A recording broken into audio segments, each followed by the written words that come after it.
UP CM Yogi Adityanath is in West Bengal addressing a public gathering. Let's cut across. सरेआम दुर्गा पूजा के शोभा यात्रा पर हमला कर रहे हैं, उन लोगों पर सख्ती बरतनी चाहिए। जो लोग अवैध रूप से बंगाल के अंदर अव्यवस्था पैदा कर रहे हैं, सख्ती उनके पर सख्ती की जानी चाहिए। लेकिन बहनों और भाइयों, बंगाल में टेरर की प्रतीक, माफिया राज की प्रतीक, करप्शन की प्रतीक बनी हुई टीएमसी की सरकार यह है कि कुछ सुनने वाली नहीं है।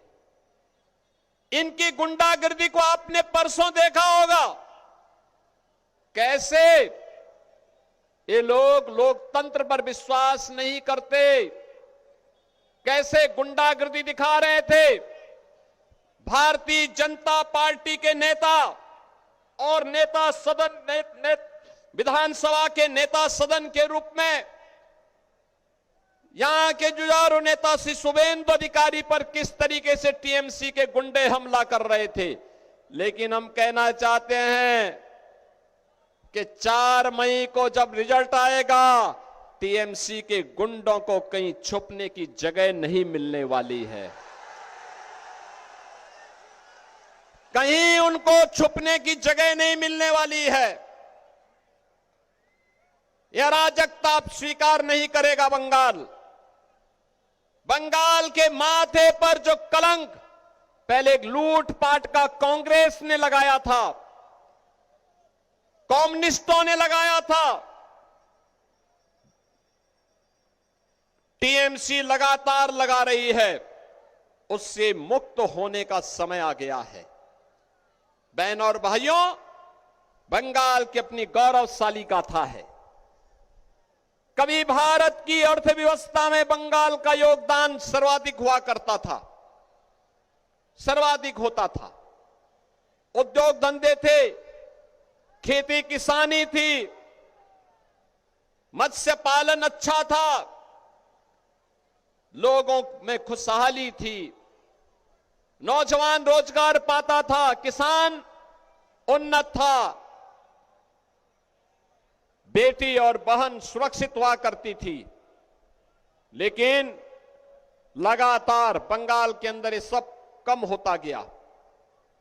बंगाल के अंदर उद्योग धंधे चौपट हुए, गुंडा टैक्स वसूली हुआ, अराजकता चरम की ओर बढ़ने लगा। और आज बंगाल की स्थिति क्या है? पिछले 12-15 वर्षों में 7,000 से अधिक बड़े कारखाने बंद हुए, 20,000 से अधिक एमएसएमई यूनिट बंद हुई, लाखों नौजवान बेरोजगार हुए, धान का उत्पादन लगातार गिरता जा रहा है, मछली उत्पादन का काम लगातार नीचे जा रहा है। Mafia raj, cattle mafia, sand mafia, land mafia हावी होकर के मोदी जी के द्वारा जो पैसा दिल्ली से भेजा जाता है, उस पैसे में टीएमसी के गुंडे पैसा लेकर के उसको कब्जे में लेकर के उसको अपने परिवार के भरण पोषण में खर्च कर देते हैं। बहनों और भाइयों, अब ये कठमनी का खेल समाप्त हुआ, अब ये अराजकता का खेल समाप्त हुआ। ममता दीदी कहती है कि खेला हो बे, हम कहते हैं कि ममता दीदी, अब बंगाल जाग गया है, अब खेला शेष,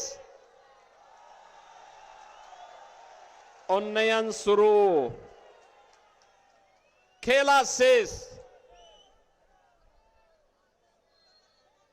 अब बंगाल जाग गया है, बंगाल विकास के लिए कार्य करेगा। डबल इंजन की सरकार डबल स्पीड से कार्य करेगी।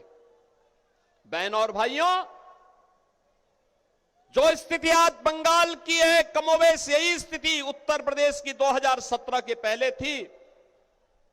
वहां भी दंगे होते थे, अराजकता चरम पर थी, गुंडागिर्दी थी, बहन और बेटियों की सुरक्षा खतरे में थी, व्यापारी पलायन कर रहा था, नौजवान के लिए रोजगार नहीं था, किसान आत्महत्या कर रहा था, धड़ल्ले से गौ हत्या होती थी। लव जिहाद और लैंड जिहाद की घटनाएं लगातार वहां बढ़ती जा रही थी। महीनों महीनों कर्फ्यू रहता था। जय श्री राम बोलने पर वहां भी लाठी गोली चलती थी। कोई धार्मिक पर्व के पहले, उत्सव के पहले उपद्रव हो जाता था। और आज यूपी के अंदर डबल इंजन की सरकार है। डबल इंजन सरकार, न कर्फ्यू है न दंगा है, यूपी में सब चंगा है।